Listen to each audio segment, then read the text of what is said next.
На берегу Камы в Каракулинском районе возвышается мемориал в памяти воинов-земляков, павших в годы Великой Отечественной войны. Он вошел в топ-100 достопримечательностей краеведческого квеста «Даур». На 4 крыльях размещены 5 колоколов.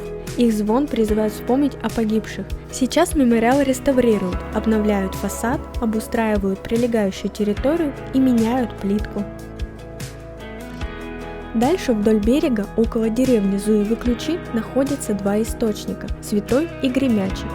По одной из легенд, много веков назад у монаха было видение иконы Богородицы на камне, которая и привела его к ключу. Целый год монах шел к этой иконе. И когда дошел до этого места, на камне обнаружил икону Богородицы, поднял ее, и буквально в этот момент из-под камня начала бить вода.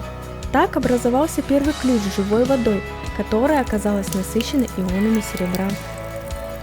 Геологи проделали разведку, никаких месторождений серебра здесь не обнаружено, поэтому до сих пор непонятно, откуда берутся эти ионы. Кроме родников здесь есть еще и купель.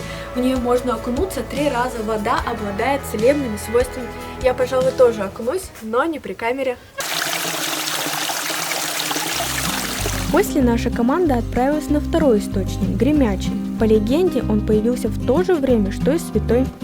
Среди ясного неба разразилась молния и ударила в соседний холм. По некоторым предположениям, это означало конец язычества и начало христианства.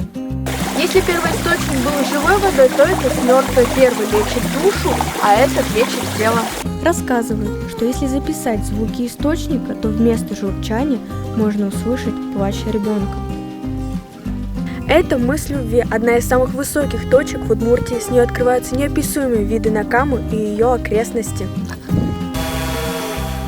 Здесь стоит побывать хотя бы раз, увидеть бескрайнее небо, леса в золотую осеннюю пору и Каму, такую величественную и прекрасную.